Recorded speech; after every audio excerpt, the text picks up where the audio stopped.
The air in the terminal was thick with the scent of stale coffee and unearned privilege. This is the moment when a successful man, a veteran of Wall Street, Mr. Adrian Vance, was publicly reduced to a criminal suspect. All because of the color of his skin and the assumption of a hurried, dismissive airline agent named Brenda. She saw his tailored suit, his expensive watch, and the gold glow of his luggage tag, but all she registered was a face that didn't fit her narrow idea of success. His flight, Atlantic Skyways Flight 307 to Geneva, was about to board. But before he could step onto the jet bridge, Brenda unleashed a lie that would change everything. Not just for him, but for her entire career. The clock on the immense digital departure board at JFK's Terminal 4 ticked precisely to 8:45 p.m.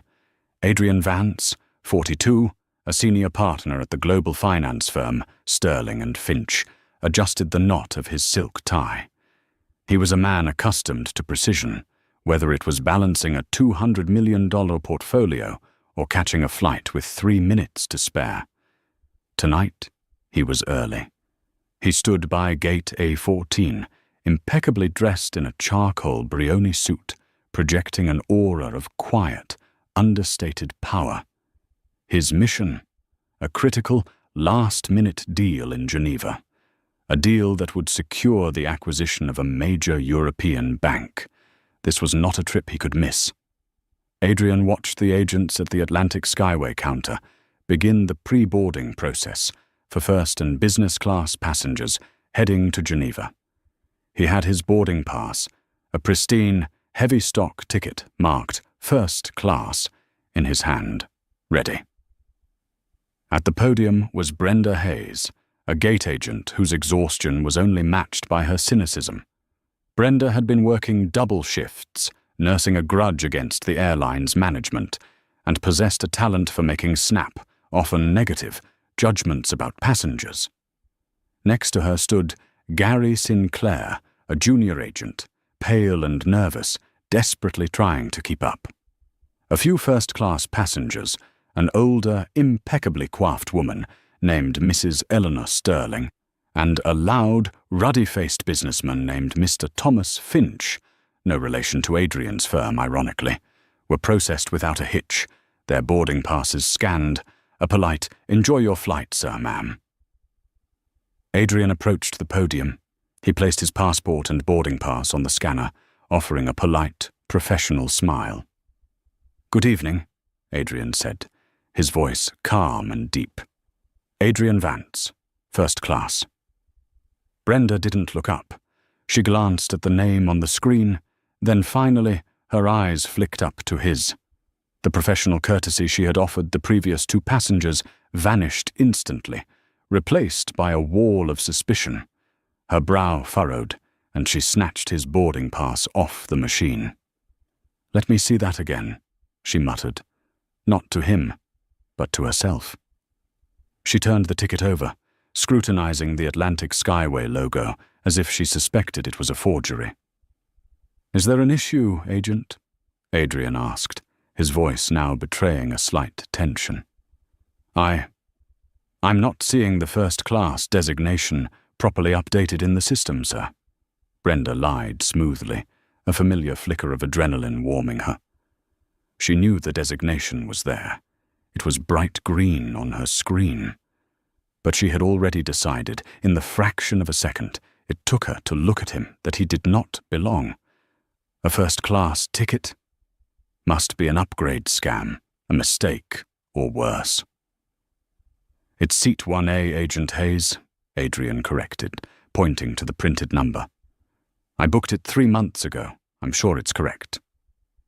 Brenda ignored the gentle correction, her focus shifting. "Sir, with all due respect, I need to verify your identity against the booking agent's confirmation. Standard security protocol for unverified premium seating." She paused, then lowered her voice conspiratorially, yet loud enough for the gathering crowd to hear. "And frankly, sir, your demeanor is a little suspicious." The word suspicious hung in the air, a poisonous gas cloud. The crowd waiting for pre-boarding turned their heads. Thomas Finch, the ruddy-faced man, actually snorted a small laugh. Adrian felt a hot wave of anger cresting, but he forced himself to stay calm. He was an expert at poker face. His job demanded it. But the sheer audacity of the accusation was staggering. "Agent Hayes," Adrian said, his voice dropping an octave, now laced with steel. "I am flying to Geneva for a major business transaction. I am a first-class passenger. I have offered you my passport and my verified ticket. Please scan the boarding pass and allow me to proceed." Brenda leaned forward, her eyes hard. "Sir, if you become difficult, I will call airport security immediately. I am simply trying to do my job and ensure only legitimate passengers are allowed on board. Frankly, I find your insistence on a quick scan without proper verification to be the most suspicious part of this entire interaction. I believe this ticket might be invalid." Gary, the junior agent, visibly winced. He knew Brenda was manufacturing this issue. He briefly leaned toward the microphone, wanting to intervene, but a sharp glare from Brenda silenced him. Adrian had reached his limit. He realized this wasn't an issue of a faulty scanner or a system glitch. This was personal. This was a deliberate attempt to shame and delay him. He inhaled deeply, then slowly, deliberately, reached into the inner breast pocket of his suit. He pulled out a black, sleek leather holder, the kind used for corporate identification, and flipped it open. He did not place it on the counter. He held it up, directly in front of Brenda's face, letting the light from the terminal lamps catch the insignia. "Agent Hayes," Adrian said, his voice cutting through the gate area like a whip crack. "You want to talk about legitimate passengers? You want to talk about a ticket being invalid?" Brenda squinted at the ID. Her face went slack. It wasn't a corporate ID. It wasn't a passport. It was a metal, gold-plated badge engraved with a single, elegant letter, CR, and a 5-pointed star, surrounding a raised, unmistakable company emblem. Beneath the emblem, engraved in thin, precise script, were 2 words, Chairman's Circle. And beneath that, the kicker, Lifetime Global Access. It was the rarest, most exclusive, and most valuable loyalty card an airline could issue, reserved for the top 0.01% of customers who spent millions of dollars annually with the carrier. It was the ID of someone who could, if he felt like it, pick up the phone and speak directly to the airline's CEO. Brenda's mouth opened slightly. She had just publicly accused one of Atlantic Skyway's most valuable assets of being a fraud and a security risk. Adrian, never taking his eyes off her, finally placed the VIP badge down on the counter, right next to his ticket, covering the spot where the system had clearly shown his first-class status all along. "That badge," Adrian said, his tone utterly devoid of emotion, "represents over $20 million in personal travel with your company over the last 15 years. It means I am a recognized VIP. It means I have priority over any security protocol you claim is standard. And most importantly, Agent Hayes, it means you just called the single most loyal customer you have, a customer who funds your salary, suspicious." He then leaned in, lowering his voice one last time, though everyone in the quieted terminal could still hear. "You're right," he said. "This is a security protocol issue. You just ignored the one badge that entitles me to walk onto that plane without even showing the ticket." Gary, the junior agent, finally found his voice, a high-pitched squeak of panic. "Mrs. Hayes, that's a Chairman's Circle badge. We have to call the actual security manager immediately and inform them." The silence following Gary's panicked exclamation was so absolute that Adrian could hear the gentle hum of the jet bridge cooling systems. The attention of the entire boarding area was fixed on Brenda Hayes, who was frozen in a tableau of utter dread. Her professional mask had shattered. The previous arrogance had evaporated, replaced by a sheen of cold sweat on her temples. She stared at the gold badge, its weight suddenly feeling like an anvil dropped onto her chest. She knew what the chairman's circle meant. It wasn't just miles or upgrades. It was institutional power. "Mr. Vance," Brenda stammered, scrambling to recover, her voice thin and reedy. I apologize." There must have been a system delay in recognizing the chairman's status. It was a purely routine security measure. "It was not routine, Agent Hayes," Adrian interrupted, his voice calm, but radiating a devastating finality.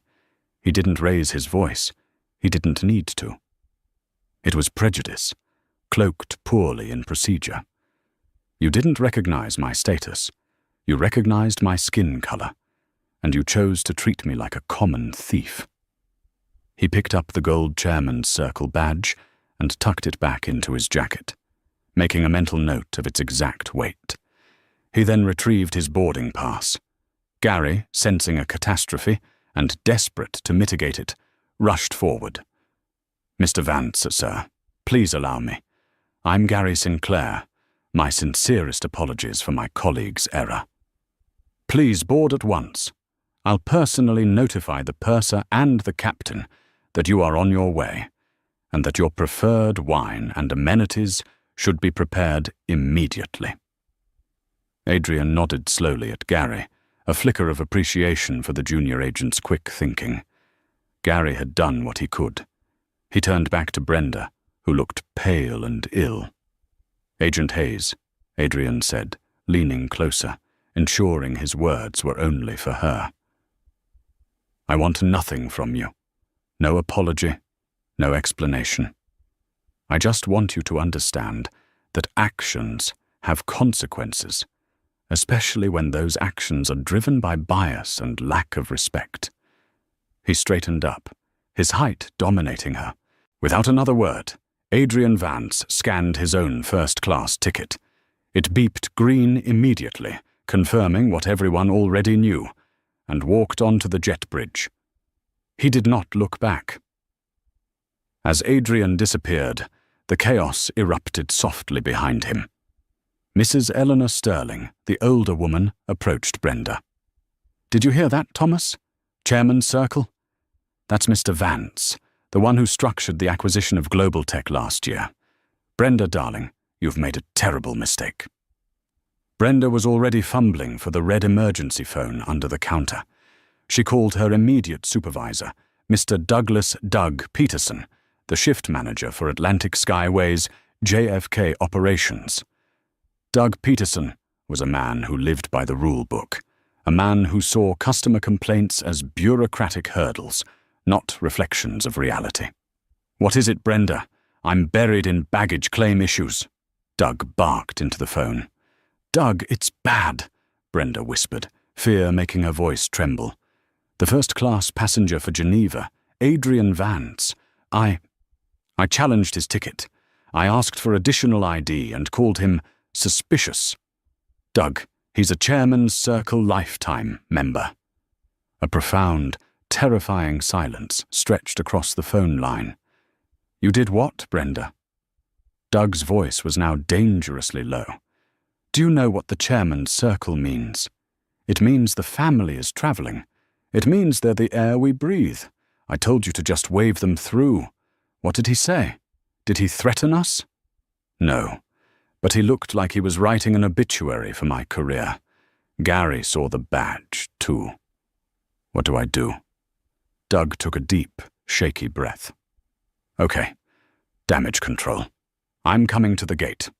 I need you to go into the system and flag his record. Put a note. Gate agent error. Apology rendered. Amenity voucher issued. Make it look like we fixed it immediately. And Brenda, you don't mention the suspicious comment, ever." He hung up, the damage control wheels spinning frantically in his mind. Doug's primary goal was self-preservation. If a complaint hit corporate, He needed to prove he was proactive. Adrian walked into the expansive first-class cabin, a sanctuary of muted leather and polished wood. He was greeted by the lead purser, Ms. Camilla Jensen, a seasoned professional who recognized the unspoken signs of a high-value traveler instantly. "Welcome aboard, Mr. Vance," Camilla said, her smile genuine and warm. "We are truly honored to have you. May I take your jacket?" Adrian gave her his jacket, and as she hung it, she noticed the glimpse of the gold chain and the edge of the chairman's circle ID tucked safely away. Her demeanor shifted from highly professional to truly reverent. "Mr. Vance, I understand there was an unfortunate incident at the gate," Camilla murmured, leaning in slightly as she escorted him to his suite. 1A. "A junior agent mistake, I'm sure." Adrian settled into the plush seat, already adjusting the privacy screen. "No, Ms. Jensen. It was a conscious decision by a senior agent. But it is handled. I simply need a moment of peace." "Of course, sir. Consider this your private office for the next 7 hours. The captain, Mark Donovan, sends his personal regards. He's looking forward to a smooth flight. I'll be back with a glass of the Willow 9 Bordeaux immediately. Please don't hesitate to ask for anything at all." Camilla retreated, but Adrian wasn't relaxing. He didn't open his laptop to start working on the Geneva deal. Instead, he pulled out his phone. He didn't call the chairman's circle hotline. That would be noisy and public. He went straight to his email.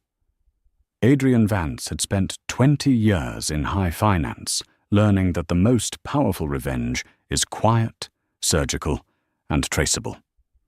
He drafted a concise, precise email to Mr. Robert Sterling, the Chief Operating Officer, COO of Atlantic Skyway, and a man Adrian had closed a major deal with 5 years prior. The subject line was chillingly simple: Urgent Inquiry, Terminal Conduct Standard Review, JFK. The body of the email contained no inflammatory language, no demands for firings, and no mention of race. It simply detailed the facts. 1. Time, location, 8:50 p.m., Gate A14, JFK. 2. Parties involved, Adrian Vance, Chairman's Circle, Flight ASW 307, and Agent Brenda Hayes. 3. Action. Agent Hayes deliberately refused to scan a valid first-class ticket, then escalated the confrontation by falsely claiming the passenger's demeanor was suspicious, and that the ticket was invalid in clear violation of protocol regarding high-tier loyalty members. 4. Evidence. Multiple witnesses, including fellow first-class passengers and junior agent Gary Sinclair. The gate system logs will confirm the agent's delay and false override attempts. 5. Request. A full review of the agent's operational history, disciplinary record, and adherence to company policy regarding customer service and integrity. This behavior must be addressed internally before it becomes a public liability. Adrian finished the email, read it twice for maximum coolness and professionalism, and hit send. He knew the email would land directly in the COO's inbox, bypassing all layers of customer service bureaucracy. He knew Robert Sterling, upon seeing the sender's name and the gravity of the subject, would interrupt whatever he was doing to address it.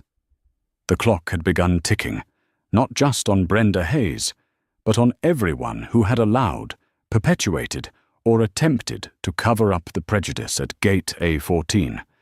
Adrian settled back, the taste of the expensive Bordeaux rich on his tongue. He had made his move. The karma was now airborne. The email from Adrian Vance hit the inbox of Robert Sterling, the COO of Atlantic Skyway, precisely at 9:15 p.m. Eastern Time. Robert was at a black-tie charity dinner in downtown Manhattan, fielding polite but endless questions about the airline's latest quarterly earnings. He felt his phone buzz with a special, unique notification tone, the one reserved exclusively for high-priority alerts or his most important contacts. Seeing Adrian Vance's name immediately sobered him up. Adrian Vance was not merely a wealthy customer. He was a key figure in high-stakes finance, a mover of markets, and a frequent flyer whose annual revenue contribution dwarfed that of entire small to mid-size corporations. Adrian's business was worth retaining at any cost. Robert excused himself abruptly from his table, walked to a quiet corridor, and read the email. As he absorbed the clinical detached narrative, deliberately refused to scan, falsely claiming the passenger's demeanor was suspicious, violation of protocol regarding high-tier loyalty members. His face went pale beneath the dim lighting. Adrian hadn't asked for a complimentary upgrade or a refund. He had asked for a full review of the agent's operational history and integrity. That kind of request, coming from a Chairman's Circle member, was equivalent to a regulatory investigation. Adrian wasn't angry. He was dangerous. Robert immediately called his Executive Vice President of Operations, Ms. Vanessa Brown, a sharp, unflappable woman known for her surgical efficiency in crisis management. "Vanessa, stop whatever you're doing."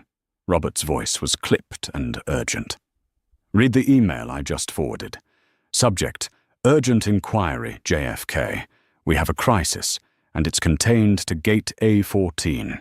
Adrian Vance is on Flight 307. Someone called him suspicious and tried to block him from the boarding." Vanessa, already on her secure line, pulled up the email. She scanned the text, her professional calm briefly flickering. "A Chairman's Circle member, Robert? And they used the S-word? This is beyond a policy violation. This is a PR disaster waiting to happen if he decides to go public," Vanessa stated, already launching into problem-solving mode. "We need to isolate the agent, lock down the system logs, and get a full accounting of what the supervising manager did to mitigate it. I'm sending a team to JFK immediately." Back at Terminal 4, the shift manager, Doug Peterson, was feeling deeply uncomfortable. He had cornered Brenda near the staff lounge, his face tight with forced composure. "Brenda, look at me. You told him you apologized, right?" Doug pressed. "I tried to, Doug, but he cut me off. He said he wanted nothing from me. He just gave me this look." Brenda shivered, recounting the moment Adrian had walked away. "I noted in the system that I issued a $50 amenity voucher, just like you said." Doug pulled up the gate's transaction log on his handheld device. "Good. The voucher is logged. Now, let's see the passenger notes." He scrolled to Adrian Vance's flight record. He found Brenda's entry. "Gate agent error. Apology rendered. Amenity voucher issued." But beneath it, a new entry had just appeared, flagged in bright red. "System override notice. COO Robert Sterling request. All agent and manager notes regarding ASW 307, passenger Vance, Chairman's Circle, are currently being audited and sequestered by Executive Operations. Do not modify." Doug's blood ran cold. The COO didn't audit gate notes unless something was fundamentally, structurally wrong. His desperate attempt at a paper-over had been intercepted before the plane even crossed the Atlantic. The amenity voucher he'd instructed Brenda to issue now looked like a paltry bribe to silence a customer who deserved an executive apology. Just then, his radio crackled. It was Gary, the junior agent, sounding frantic. "Doug, there are 2 high-level security personnel and a woman in a CEO lanyard at the operations desk. They're asking for me, Brenda, and all the logs for Flight 307. I think they're from corporate. They look really, really angry." It was Vanessa Brown's team, landing like a paramilitary strike force. Doug, realizing he was now a primary witness, and worse, an accomplice in the attempted cover-up, felt the hard karma closing in. He should have disciplined Brenda immediately, not protected her, and tried to buy silence with a $50 voucher. Meanwhile, 35,000 feet above the Atlantic, Adrian Vance was enjoying the finest sleep he'd had in months. The first-class suite was dark, quiet, and comfortable. Camilla Jensen, the purser, was executing a masterpiece of high-end service. She had personally overseen the preparation of his dinner, a light, perfectly seared Chilean sea bass, and ensured his suite remained undisturbed. Adrian woke up just as the sun was starting to paint the sky with strokes of orange and purple. Camilla immediately appeared with fresh espresso and the flight's selection of international financial papers. "Mr. Vance, I took the liberty of emailing the Geneva ground team to confirm your arrival," Camilla said softly. "They'll be meeting you immediately at the jet bridge with a private car to whisk you directly to your meeting downtown. No customs, no baggage claim. They assure me it will be seamless." This was the genuine VIP service Adrian was accustomed to, the kind of treatment he paid millions for. It was a stark, almost theatrical contrast to Brenda's dismissive treatment mere hours earlier. "Thank you, Camilla," Adrian said, taking a sip of the perfect espresso. "That is greatly appreciated. You and your team have been exceptional." Camilla gave a gentle nod. "It is our pleasure, sir. We value our most loyal travelers." Adrian realized that the airline was already trying to compensate for the gate incident via exceptional in-flight service. The cost of flying Adrian Vance, the amount of labor and expense now being poured into his current experience, was exponentially higher than if Brenda had just scanned his ticket and said, "Thank you." This was the quiet, effective retaliation. Adrian hadn't yelled, he hadn't made a scene, and he hadn't asked for anything free. He had simply filed a factual report with the right person, and now the entire operational structure of Atlantic Skyway was bending itself backward, hemorrhaging goodwill and resources to correct the gross error made by one prejudiced agent. As the plane began its descent over the snow-capped Swiss Alps, Adrian opened his laptop to review his deal notes, feeling a sense of deep, focused calm. The gate agent's malice had failed to rattle him, and now she and her weak manager were facing the harsh reality of corporate scrutiny. The consequences had begun. It was 4:00 a.m. in New York, and the Atlantic Skyway Operations Center at JFK was in lockdown. Vanessa Brown's two lead investigators, Mateo Thorne, head of internal security, and Lisa Rodriguez, VP of Employee Relations, had completed their initial interviews. Brenda Hayes sat slumped in a windowless office, the fluorescent lights reflecting harshly off her pale face. Lisa Rodriguez, a meticulous woman who prided herself on cutting through lies, held up a printout of the gate logs. "Brenda, the system shows that the first-class status for Mr. Vance was clearly visible on your screen," Lisa stated calmly, but with immense authority. "It also shows you spent 90 seconds attempting to manually reject the valid ticket before you even spoke to him. Why did you lie to your supervisor, Mr. Peterson, and say you only challenged the status because of a system delay?" Brenda, defeated, looked down at her hands. I panicked. He seemed aggressive when he asked me to scan the ticket." Mateo Thorne, the head of security, leaned forward, his demeanor intimidating. Mr. Vance's actions were recorded by multiple CCTV cameras and witnessed by 3 other first-class passengers whose statements we have already secured. They all corroborate that Mr. Vance was polite and requested service only after you initiated the delay. And we have Agent Sinclair's statement that you told Mr. Vance his demeanor was suspicious. Agent Sinclair specifically notes that Mr. Vance was completely calm until that exact moment. Brenda finally broke, the exhaustion and the weight of her prejudice crashing down. I didn't think he looked like he belonged in first class. I thought he might have stolen the ticket. I was tired, I was overworked, and I made a snap judgment." A snap judgment that jeopardized the relationship with one of our most financially vital customers, Lisa finished coldly. And the attempted cover-up with the $50 voucher, authorized by Mr. Peterson, only made the situation worse. Brenda, your employment with Atlantic Skyway is terminated immediately, effective this morning. Your actions constitute gross misconduct, discrimination, and a profound failure of company integrity.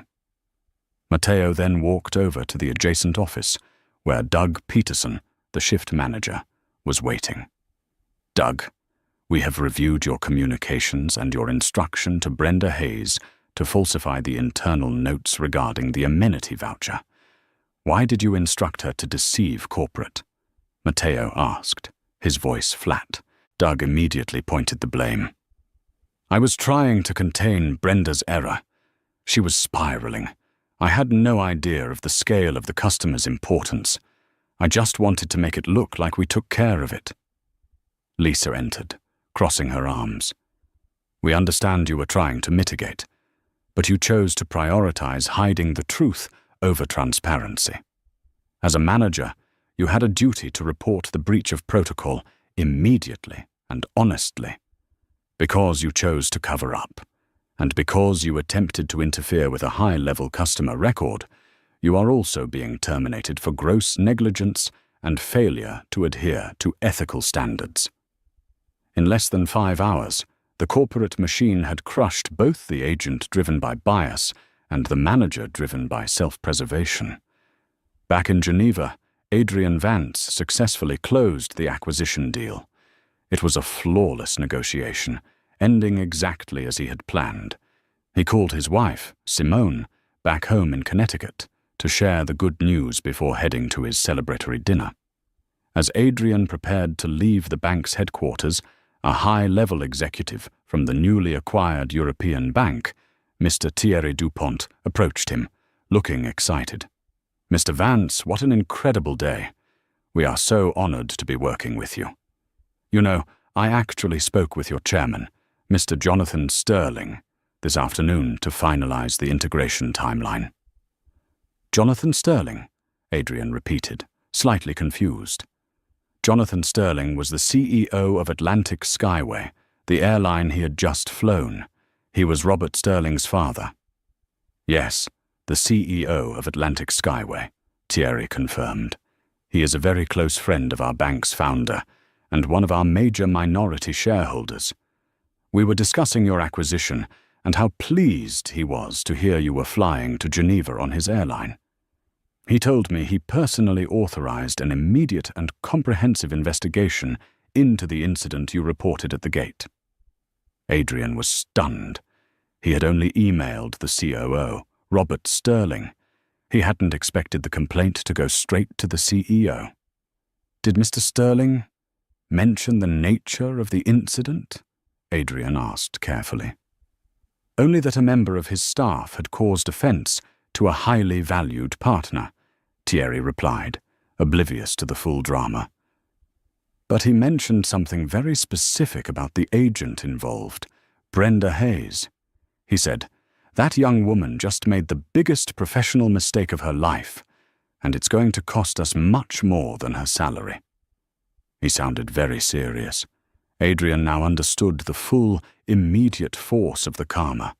He had aimed his complaint at the management level, COO, Robert Sterling, but Robert had clearly escalated the matter to his father, the chairman and CEO, Jonathan Sterling, likely because Adrian Vance was not just a first-class passenger. He was a financial colleague of the chairman himself, a man whose respect and future business the CEO valued immensely. The hard truth was revealed. Brenda Hayes didn't just insult a high-value customer. She insulted a man whose reputation was personally endorsed by the CEO. This added a cruel, yet symmetrical, twist of fate. Adrian's quiet complaint had turned into a personal affront to the CEO, guaranteeing the swiftest, most comprehensive retaliation. Adrian felt a pang of unexpected guilt, but it was quickly overshadowed by the principle. The CEO's reaction, wasn't just about his wallet. It was about his own integrity and promise to his customers. Adrian now had to consider his return flight. Adrian Vance concluded his business in Geneva and arrived at GVA, Geneva Cointrin Airport, 2 days later for his return journey to New York. He wasn't surprised to find a small entourage waiting for him. As he stepped out of his private car, he was greeted not by a ticket agent, but by Mr. Alastair Finch, no relation to the businessman at the gate, the European Vice President of Customer Experience for Atlantic Skyway. Alastair was impeccably dressed, radiating concern and professionalism. "Mr. Vance, welcome back," Alastair said, offering a sincere handshake. "I am Alastair Finch. I have been instructed by Mr. Robert Sterling, the COO, and Mr. Jonathan Sterling, the chairman, to personally ensure your travel experience today is flawless." Alastair didn't offer a canned apology. He cut straight to the resolution. "On behalf of Atlantic Skyway, I want to express our profound regret and unreserved apology for the abhorrent, discriminatory, and completely unacceptable treatment you received at JFK Gate A14. I assure you, the agent responsible, Brenda Hayes, and her supervising manager, Doug Peterson, were immediately terminated for gross misconduct and failure to uphold the ethical standards of our company." Alastair paused, then added the corporate twist. "The chairman also insisted we publicly demonstrate our commitment to eliminating this type of bias. Effective immediately, we have issued a formal communication to all 14,000 Atlantic Skyway customer-facing employees worldwide regarding the gravity of this incident. Furthermore, all managers, including myself, are undergoing a mandatory, week-long sensitivity and integrity training program this quarter." Adrian nodded, accepting the apology with reserved grace. "Mr. Finch, I appreciate the transparency and the speed of the action taken. I wanted integrity, and it seems you have delivered. One final gesture, Mr. Vance," Alastair continued, leading Adrian past the main check-in, directly toward a private security line. "The chairman has instructed me to extend your chairman's circle status to include the rest of your immediate family, your wife, Simone, and your 2 children, for the next 5 years, regardless of their own travel volume. And of course, your current flight is complimentary." Adrian knew this was a massive expense for the airline, far surpassing the value of his individual ticket. It was the price of corporate shame and the frantic effort to mend a severed trust. While Adrian was being ushered into the exclusive chairman's lounge at GVA, Brenda Hayes was experiencing the first sharp sting of public exposure, the real, hard karma. Following her termination, Brenda returned to her small, rented apartment in Queens. She was devastated, but initially kept the reason for her firing vague, telling her few friends and family that it was a corporate downsizing. However, her attempt at a clean break was ruined by the junior agent, Gary Sinclair.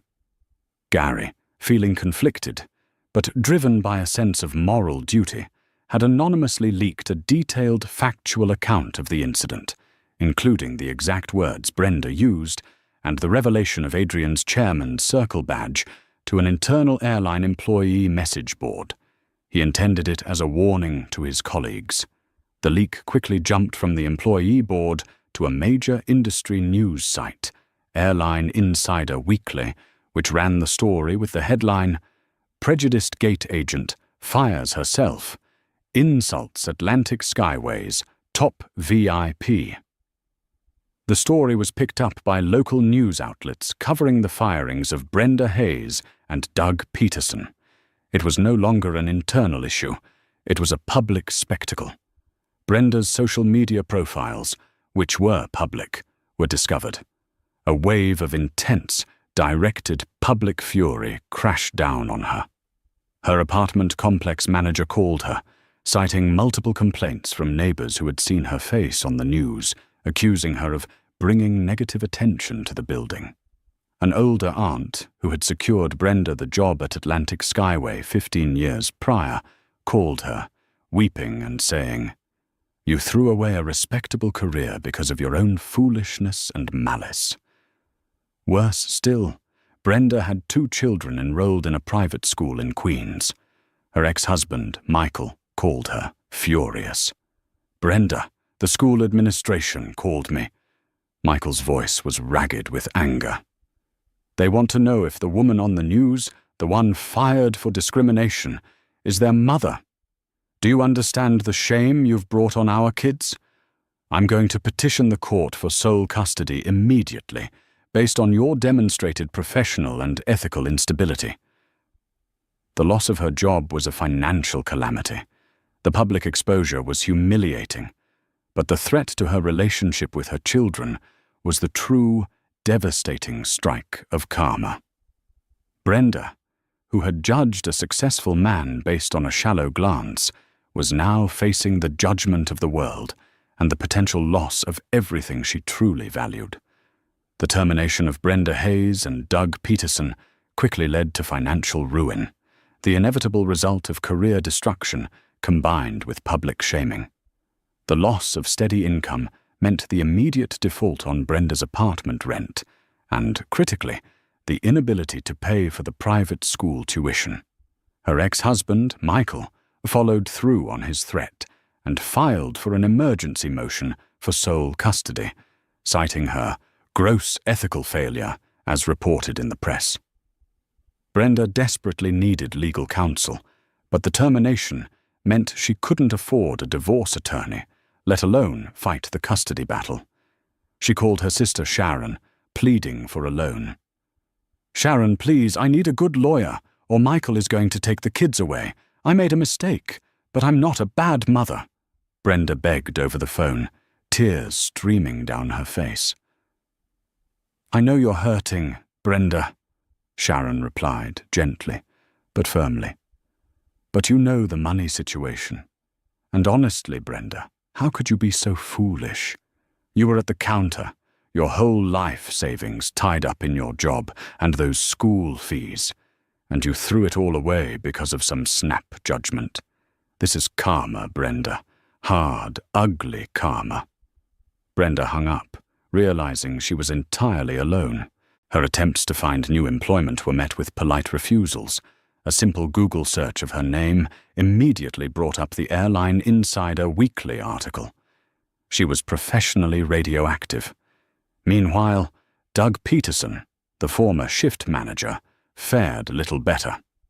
The airline not only fired him, but initiated a lawsuit to reclaim the $50 amenity voucher expense, arguing he committed fraud by instructing a subordinate to misrepresent a customer service action. Though a token sum, the legal action was a public and humiliating statement by Atlantic Skyway, ensuring Doug's own employment prospects were equally destroyed. Adrian Vance's return flight to JFK was, predictably, a masterpiece of luxury. He was met at the gate by Alistair Finch, who had flown over just to supervise the departure. And on arrival in New York, he was personally escorted through customs by a member of the chairman's Circle security detail, who delivered him directly to his waiting town car. As he was driven home, Adrian reflected on the extreme consequences of his simple email. He hadn't sought revenge. He had sought justice and a system correction. Yet, the fallout was more severe than he had anticipated, leading to 2 total career destructions and a custody battle. Later that evening, Adrian received an unexpected email. It was from Gary Sinclair, the junior gate agent. Gary had tracked down Adrian's private assistant to get the contact. Subject: regarding Gate A14 incident, JFK. "Dear Mr. Vance, I am Gary Sinclair, the junior agent who was standing next to Ms. Hayes that night. I wanted to reach out, not for any reward. but to assure you that I immediately corrected the record in my statement to corporate security. I confirmed that Ms. Hayes deliberately called you suspicious and ignored your badge, and that your conduct was exemplary. However, I also wanted to share something that has troubled me. Ms. Hayes's actions were inexcusable, but the consequences, the loss of her job, and now the impending loss of her children to her ex-husband because she can't afford a lawyer, are devastating. Her ex-husband is using the public article to prove ethical instability. Sir, I know this is entirely outside of your concern, but I was the one who inadvertently provided the details that led to the public reporting. I only wanted to warn my colleagues about the severity of the mistake. I feel immense guilt knowing that my action has resulted in a mother potentially losing her children. Adrian read the email several times. Gary's genuine distress was palpable. The young agent's act of whistleblowing had led to a righteous outcome, Brenda's firing and the corporate shakeup, but also to a disproportionately cruel personal one, the custody battle. This was the final, unexpected twist of the drama. Adrian's fight for professional respect had become the central weapon in a mother's fight to keep her children. Adrian closed his eyes, considering the concept of true justice versus vengeance. Brenda was guilty of prejudice, but even prejudice did not warrant the destruction of her family. The hard karma had struck, but perhaps Adrian had a final, quiet role to play. He opened his laptop and drafted a concise, 2-line email to his own high-powered legal team. Action item: urgent. Investigate the custody case of Brenda Hayes. Retain the best possible family law counsel to represent Ms. Hayes pro bono on a single condition: absolute non-disclosure of my involvement. Objective: ensure fair representation, not victory. Adrian Vance, the man who had the power to destroy an entire career with a single email, was now using his resources to prevent the total destruction of the life of the woman who had insulted him. He realized that true power wasn't just in bringing justice, but in knowing when to temper the consequences. His integrity was restored, and now perhaps he could offer a chance for Brenda to restore hers, however hard her path might be. Adrian Vance's precise 2-line instruction to his legal team set in motion an intricate and discreet operation designed to temper the harsh judgment that Brenda Hayes was facing.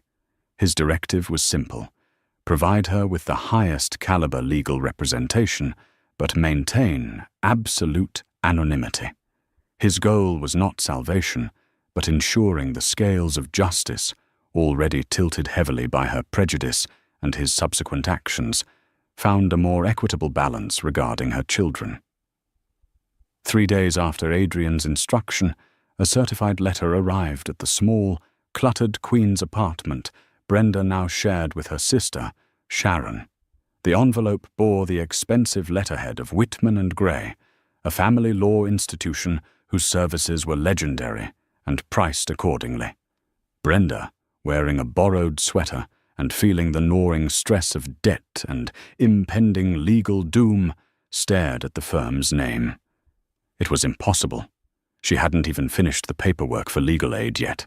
The letter, coolly professional, explained that the firm had been retained to represent her in the matter of Hayes vs. Hayes through a new, private, anonymous fund dedicated to ensuring fair legal counsel for financially distressed parents in complex custody cases. The firm would handle everything. She was required to sign an agreement of absolute non-disclosure regarding the benefactor's identity and consent to communicate exclusively with Eleanor Ellie Rossi, the administrative partner handling the file. The assistance was contingent only on her full cooperation and honesty. Brenda's hands trembled as she signed. It was not a lottery win. It felt more like a terrifying, unexpected reprieve from a higher power. She suspected it had to be a cynical publicity stunt by her ex-husband, Michael, or perhaps an attempt by the airline to pay off their guilt by funding her defense. But the terms strictly forbade discussing the airline or the incident. She felt the cold, powerful presence of a truly anonymous force entering her desperate life. Her assigned attorney, Mr. Thomas O'Connell, was a force of nature, a man whose presence commanded respect in any courtroom. In his opulent Midtown office, O'Connell wasted no time on pleasantries. "Ms. Hayes, the court record, thanks to the press coverage, is already poisoned against you," O'Connell stated, leaning forward, his eyes sharp and assessing.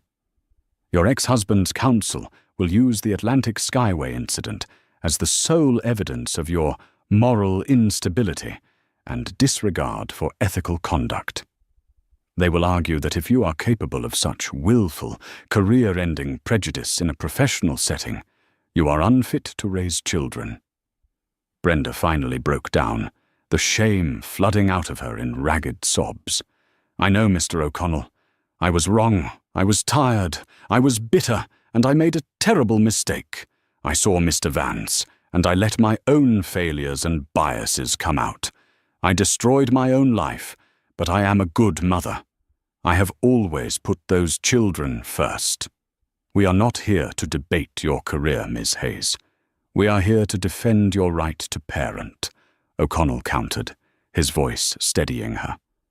"The key to this case is proving that the gate incident, however egregious, was an isolated ethical failure, a moment of profound poor judgment, and not an ingrained chronic character defect that endangers your children." O'Connell demanded total transparency. He spent weeks building a counter-narrative, meticulously documenting Brenda's involvement in her children's school life, securing affidavits from former teachers and babysitters attesting to her dedication, and contrasting her professional failure with her maternal consistency. The cost of this work, Adrian knew, ran into the hundreds of thousands of dollars. The final court ruling was delivered 2 months later. It was not a total victory, but it was a comprehensive salvage operation. The judge, while acknowledging Brenda's genuine remorse and the overwhelming evidence of her competent mothering, stated that the financial and public turmoil created by her actions was too immediate to ignore. The ruling. Michael Hayes was awarded primary physical custody for the time being. However, O'Connell had structured the agreement to include joint legal custody for Brenda, giving her equal say in the children's major decisions, and a robust, non-negotiable visitation schedule that included every other weekend and shared holidays. Crucially, the order included a structured pathway for Brenda to petition for a review and regain primary custody once she demonstrated 12 consecutive months of stable employment and independent housing. It was a tough but unequivocally fair judgment. Brenda had not escaped the consequences of her prejudice, but the worst possible karma, the total loss of her children, had been averted by the anonymous power of Adrian Vance. The hard-won second chance was all due to the man she had so casually insulted. Back in Boston, Gary Sinclair, the junior agent whose integrity had launched the entire chain of events, accepted his promotion to a supervisor role. The airline used his story internally as a case study. Reward integrity, punish malice. Gary knew he did the right thing, and the airline had rewarded his ethical action, reinforcing the new, more transparent corporate culture. Brenda, now working as a retail clerk and rebuilding her life one paycheck at a time, finally had peace regarding her children. She knew her path to regaining primary custody would be long and arduous, but it was possible. She often looked at the framed copy of the non-disclosure agreement, wondering about the source of the help. Who had the power and the complexity of character to crush her career, yet save her family? Meanwhile, Adrian Vance received the final report from Ellie Rossi while on a private jet en route to Tokyo. The 2 lines of text. Result: joint legal custody. Robust visitation rights secured. Client is back on her feet. Were all the affirmation he needed. He had started the journey with a demand for respect, fueled by a legitimate sense of outrage. He used his immense, hard-earned power to bring down swift justice. But in the final act, he used that same power not for vengeance, but for a profound, anonymous act of grace. Adrian Vance understood that he was not only fighting prejudice at the gate, he was fighting the prejudice that exists in the justice system when wealth and access are absent.